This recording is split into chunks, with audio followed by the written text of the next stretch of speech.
So now I got a couple of case studies that we'll run through. And this first one was in Aruma, Illinois, which is just 5 miles south of Redbud.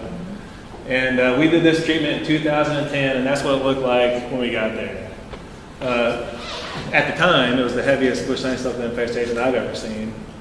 And I've seen a lot worse since. But this is what we saw when we got there. You couldn't even see through the woods.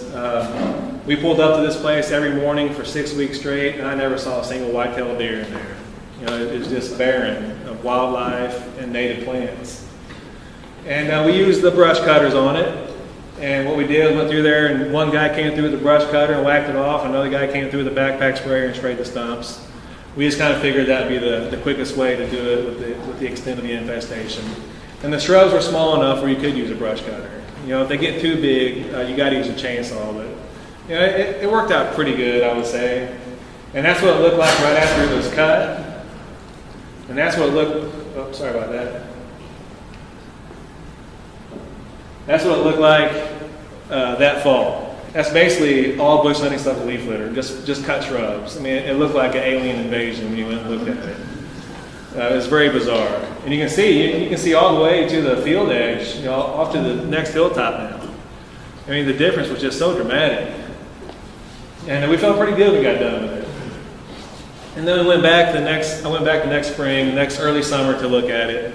And this was an edge, you know, you can see all the cut stumps down there. But this is what I found. You know, before we got there, there was nothing. You couldn't find anything. This is what we found: a stand of May apples, literally 6 months later. Some wild strawberry, some bed straw. This is an opening with some hickory seedlings, a couple of oak seedlings in there, some grasses, a bunch of grasses, native grasses in there. This is a plethora of everything: mayapple, poison ivy, strawberry, some elm seedlings, grasses. There's a little stand of violets that we found in there. And like I said, guys, the native seed bank is much more prevalent than these invasive species. You know, there are some native seeds that will stay good for 100 years. Chokecherry is one of them. And once you got rid of all this stuff, the reaction of the natural environment was immediate. I mean, all this stuff just came in immediately. And the trees will start growing the way they should be too. And then we did, last year we did one in Principia College in Jersey County, Illinois, right on the Mississippi River.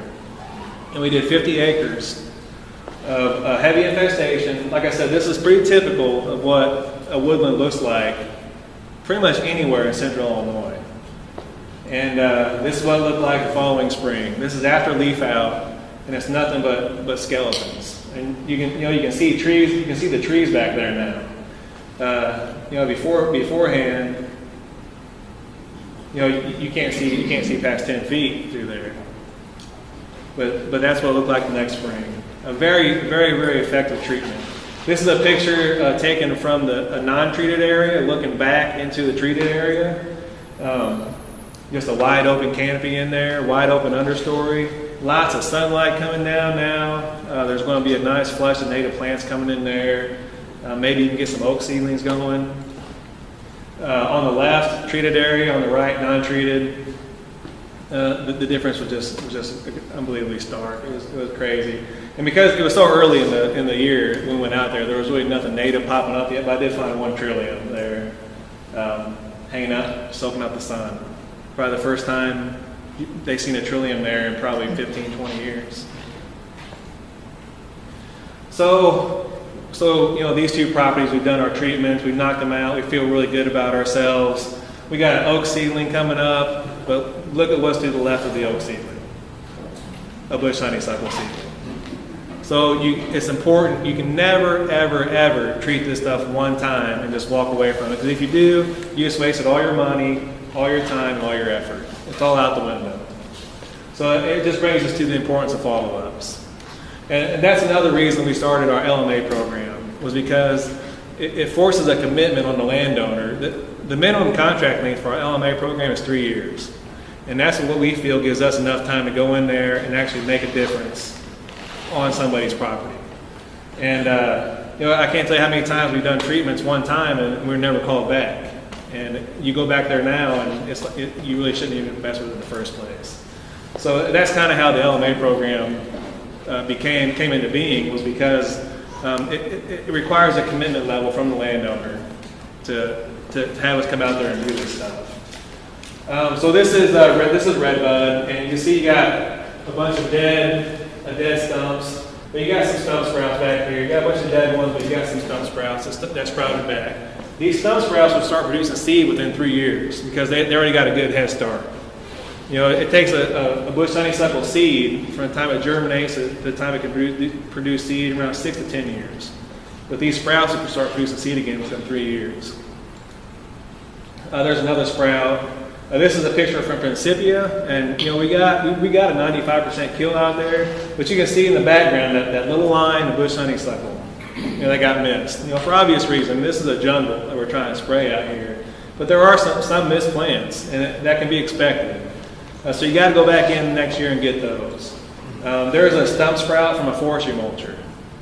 You can see the branch, the stump is tore up, it got mulched down, but it's still resprouted. You know, that stuff has to be resprayed, and any seedling has to be resprayed. And then you got your other invasives. This is a picture of the redbud, the Ruma property. Japanese honeysuckle and multiflora rose just popped up everywhere. These invasive plants are very opportunistic. So you don't want to go in there and get rid of your bush honeysuckle and just allow all this other stuff to come. You know, look at that nice little seed bed. I mean, there's not even a leaf litter layer for that seed to try to fight through to get to the soil. The seed bed's already prepared. You know, any seed sitting on there, once that bush honeysuckle is cut out, it's going to germinate and root easily.